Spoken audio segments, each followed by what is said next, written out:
반갑습니다. 동명대학교 정보공학과 성기택입니다. 지금 하고 있는 저희 교수님들 하고 있는 지난 그 특강에 이어서 릴레이 특강 두 번째 시간입니다. 첫 번째 특강에서 말씀드린 바와 같이 세 개의 주제였는데, 오늘은 두 번째로 초연결 사회에서 보안의 이슈라 해야 되나, 향후 어떤 식으로 이제 우리가 보안 공부를 해야 될 것인지에 대해서 한번 살펴보는 시간을 갖도록 하겠습니다. 그래서 구체적인 내용은 초연결 사회에서의 정보보호입니다. 그런데 이제 여기서는 초연결 사회에서 연결되는 커뮤니케이션의 라인, 즉 네트워크는 많지만, 여기서는 이동통신, 현재 지금 5G가 진행되어 가고 있잖아요. 그죠? 그래서 5G 이동통신을 중심으로 우리가 초연결 사회에서 정보 보호를 어떻게 해야 되는지에 대한 부분을 살펴보도록 그렇게 하도록 하겠습니다. 그래서 전반적인 내용은 저희가 먼저 서론에서 서론을 말씀을 드리고, 두 번째 기존의 이동통신 보안 위협에 대해서 또한 말씀을 드릴 거예요. 그 다음에 이제 5G 네트워크에서의 보안 위협은 어떤 것들이 있느냐, 그 다음 5G에서의 보안 이슈는 어떤 것들이 있느냐, 그리고 하나의 제안하는 점에서 보면 5G 보안은 표준화를 하면 어떻게 했느냐라고 하는 그런 이야기를 합니다. 그래서 그 이야기도 저희가 말씀을 드릴 거고요. 그 다음에 이제 결론 및 시사점에 대해 결론을 맺는다는 그런 이야기인데, 그런 부분들을 한번 살펴보도록 하겠습니다.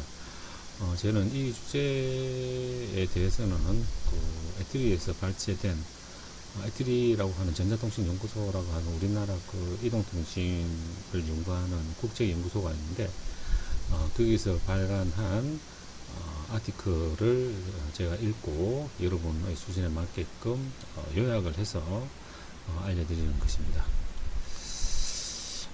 먼저 이제 서론 부분은 전반적인 내용인데요. 결국 이제 고품질의 지금 우리가 하고 있는 이동통신 서비스는 기존의 보안과 더불어서 기존의 보안이라고 하는 것은 통신 보안이 있겠죠, 그죠? 비밀성을 유지를 해야 된다든지 훼손을 하면 안 되든지 하는 그런 기존의 보안과 더불어서 다양한 이제 사이버 공격에 대한 네트워크 자체의 보호가 중요하다, 이겁니다. 그래서 이제 5G 네트워크 자체가 이제 굉장히 오픈되어 있다고 볼 수가 있고요. 특히 이제 IoT 같은 경우는 그렇습니다. 그래서 사이버 공격으로 한 네트워크 보호 자체가 굉장히 중요하다라고 하는 것을 여기서 이야기를 하고 있습니다. 그래서 이제 여기 이제 전반적인 내용은 이제 과거 이제 LTE가 지금 통용은 되지만 지금 5G가 대세잖아요, 그죠? 그래서 이제 LTE까지의 논의된 보안 취약점들을 좀 소개를 드리고요. 그 다음에 이제 초연결 지능화 인프라의 근간이 되는 5G에서의 취약점들이 기존에 있는 취약점 내용들이 5G에서 이렇게 통용이 되는지 이제 그런 부분들을 한번 살펴보고, 앞으로 우려되는 위협 요소가 어떤 것인지에 대해서 잠깐 살펴보도록 하겠습니다. 그래서 이 부분은 조금 어려운데요. 이제 가능하면 이제 쉽게 제가 설명을 하려고 발췌를 좀 했는데, 어쨌든 보시게 되면 기존의 이동통신 보안 위협은 이런 것들이 사실은 있었다고 합니다. 그래서 이제 좀 보시게 되면 여기 맨 먼저 이제 시그널링 프로토콜이라고 하는 게 있는데, 이 시그널링 프로토콜이라고 하는 것은 우리가 이동통신 할 때 그냥 바로 통신하는 것이 아니라 이제 일단 신호가 가잖아요. 그죠? 외국으로 갈 때는 우리가 로밍이라고 하는 이야기를 아마 여러분이 들어보셨을 건데, 로밍 먼저 이제 우리가 전화번호를 누르면 그 사람이 어디에 있는지에까지 연결을 합니다. 콜이 있는 데까지, 그 사람이 있는 목적지까지 이제 경로를 설정을 하고, 그 다음에 나의 정보를 이제 저쪽에 준다 이거죠. 그 지역에 대한 정보, 그런 걸 로밍 정보라고 하는데, 그런 정보를 주고, 그다음에 가입자 서비스 특성에 따라서 이제 그 정보들을 교환하는 그러한 것들이 이제 시그널링입니다. 그래서 우리가 단순하게 이동통신의 번호를 또 누른다고 하는 게 그냥 누른다는 그런 것이 아니라 이렇게 라우팅하고 경로 설정하고 나의 정보를 주고 서비스 내용 이런 정보들을 다 이렇게 컴퓨터한테 주거니 받거니 하면서 그 콜이 이루어지는 즉 그 연결이 이루어지는 그러한 부분들을 이제 여러분이 이제 시그널링이라고 이해를 하시면 돼요. 자, 그래서 이제 여러분 잘 이해가 되시려는 건 모르겠는데 이러한 그 시그널링 프로토콜에서 그러니까 시그널링 하는 그 시그널링 자체에서의 어떤 취약점을 가지고 공격한 사례가 있었단 말이에요. 그러면 이거 같은 경우는 뭐냐 하면 세션 하이제킹이라고 해서 다른 사람 통화를 그냥 파고 들어가서 그 도청한다는 그런 이야기입니다. 이런 것도 가능하고요. 여기도 마찬가지. 여기서 보면 CBS 60분 TV쇼에서 이동통신망 도청 공격 시연도 여기도 했단 말이에요. 이게 다 이제 시그널링 프로토콜의 취약한 부분을 했고요. 또한 여기 보게 되면 그러한 부분을 이용해서 SMS도 우리가 해킹하고요. 그 다음에 OTP, 우리가 원타임 패스워드 그런 것도 가로채기 하는 것들이 다 가능했다는 겁니다. 그래서 이러한 것들이 이제 일단 1번 기존의 시그널링 프로토콜의 어떤 취약한 부분, 그런 것들을 이용을 해서 이러한 그 보안 사례가 실제 일어났다라고 하는 것을 보여주고 있습니다.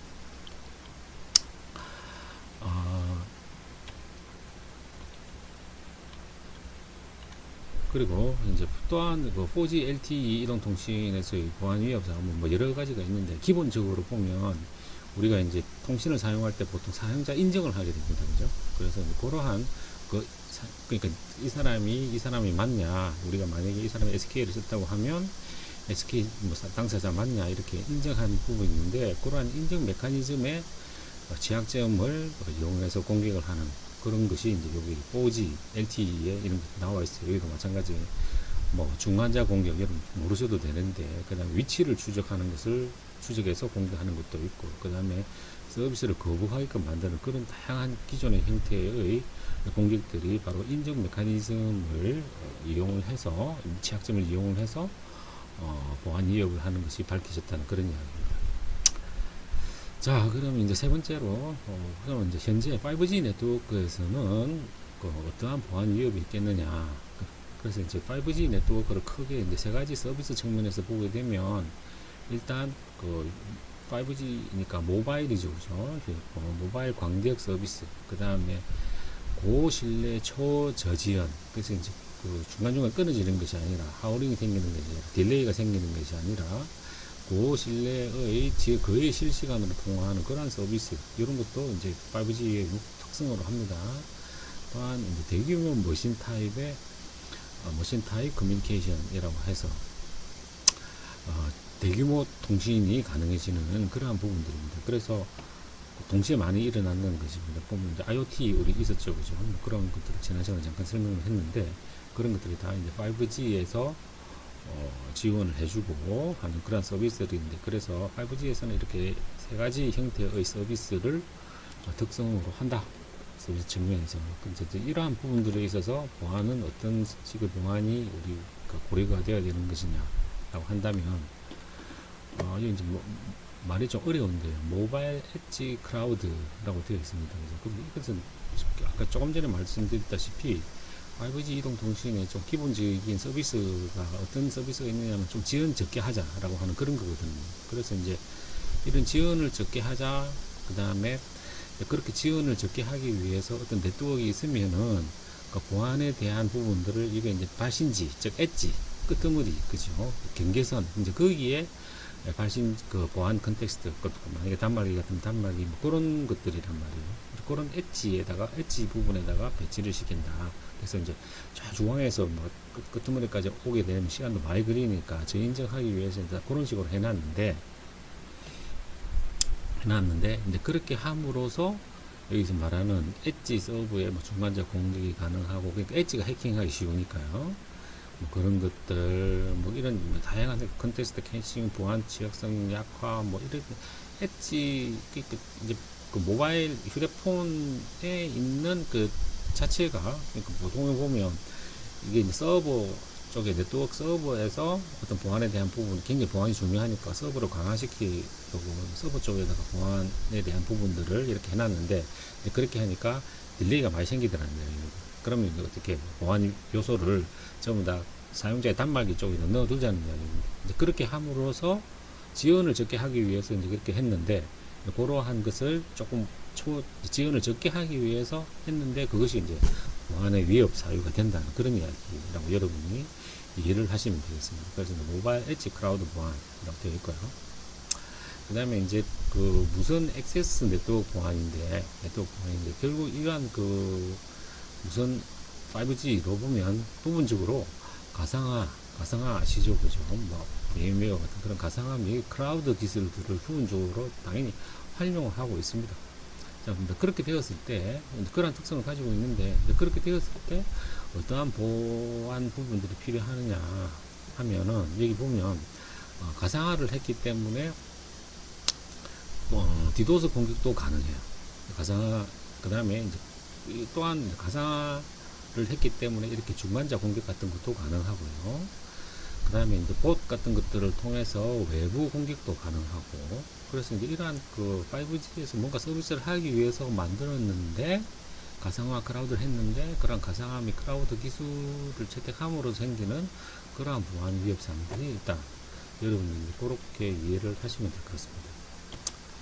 세 번째는 네트워크 슬라이싱 기술 보안인데, 네트워크 슬라이싱은 뭐냐 하면, 우리가 이제 좀 말이 어려운데, 이거는 이제 서비스, 그 응용 서비스, 우리가 5G를 가지고 생각하는 게, 우리가 이제 물론 SNS도 할 수 있고, 그죠? 그 다음 보이스 통신도 할 수 있고, 그 다음에 뭐 영화도 볼 수도 있고, 그렇잖아요, 그죠? 자, 이런 다양한 서비스별로 독립된 클라우드 인프라를 제공한다는 거예요.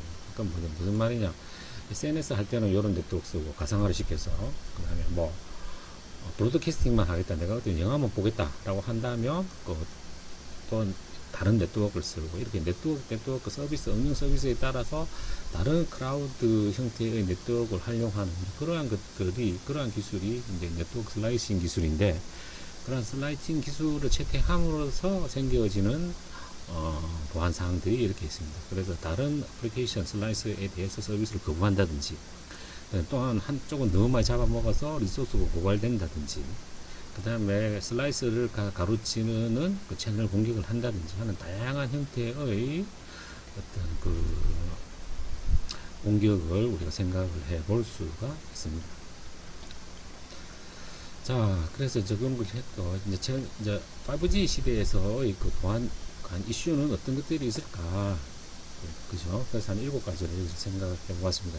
결국 제일 중요한 것은 사용자 식별, 이거 좀 잘 해야 되겠죠. 그죠? 기밀성 유지를 해야 될 거고, 또한 여러분이 쓰는 단말기와 네트워크 상의 상호 인증 및 키 공유시키는 부분들에 대해서도 아까 엣지로 갔기 때문에 굉장히 좀 뭐 어렵다, 뭐 해킹할 가능성이 있다라고 하는 이러한 메커니즘도 다시 설정을 보아야 될 것이고, 아까 시그널링 이야기도 드렸는데, 시그널링에 대한 보안도 우리가 공부를 해야 될 필요가 있고요. 그리고 기존에 있는 네트워크, 클라우드라든지 그런 네트워크 인터페이스, 그러니까 당연히 이제 네트워크 이동 통신이니까 막 붙었다 떨어졌다 하는 그런 인터페이스 부분에 대한 보안도 필요할 것이고, 그 다음에 이제 보안의 가시성, 이제 설정 가능성, 이건 이제 조금 있다 보면 이렇게 하기 위해서는 이제 표준화 같은 것들이 필요하지 않겠습니까? 이제 그런 이야기를 하기 위해서 이런 이야기가 나올 거예요. 그럼 지금 이제 플랫폼입니다. 전부 다 플랫폼. 그래서 이제 그런 플랫폼 보안도 우리가 고민을 해야 될 것이고, 또한 전통적인 서비스 거부, 디도스 어떤 그러한 공격도 우리가 고민을 해야 될 것이다. 이게 뭐 옛날에 LTE만 됐다는 것이 아니고요. 무슨 쪽에서도 이렇게 다, 그러니까 IoT 디바이스를 이용한 디도스 공격도 가능해요. 뭐 그래서 이제 이러한 부분들에 대한 보안 이슈도 있다라고 하는 거. 그래서 이제 요 연구 제자들은 그 5G 보안 표준화를 좀 하자. 그래서 이제 여기 이 그림은 표준화에 참여를 했던 각종 기구들입니다. 이건 민간 기업도 있고 공공 기업도 있는데, 공공 기구도 있는데, 이러한 표준화 기구들이 모여서 보안에 대한 표준화도 좀 해서 우리가 이제 빨리빨리 적응하고 누구나 다 알아들을 수 있는 표준화, 보안도 표준화를 하는 것이 어떻겠느냐라고 하는 그런 기술적인 제안을 하고 있습니다. 최종적으로 결론 및 시사점인데, 이거는 이제 제가 보니까 일반적인 사람이 아니라 연구 개발하는 자의 관점에서 이야기를 한 것 같습니다. 그래서 여기 보시게 되면 중요한 것은 여기있습니다. 표준 통신 규약에서의 취약점은 뭐 다 가지고 이제 들어갔다는 그런 이야기입니다. 그죠? 표준화를 시켰는데 그 표준화 자체가 이게 좀 이제 스터디가 덜 된다고 볼 수는 있지만 표준화 자체에 더 취약점이 있더라는 이야기죠. 그래서 이제 이러한 표준을 시켰는데 보완이 안 되니까 이게 문제잖아요. 그죠? 그래서 앞으로는 그 기술 개발 초기 단계에서부터 이제 보안 취약점 이런 것들을 우리가 미리 고민하고 그런 것들을 막을 수 있는 관련 기술을 개발을 하는 것이 어떻겠느냐라고 하는 게 이 사람의 자기 주장입니다.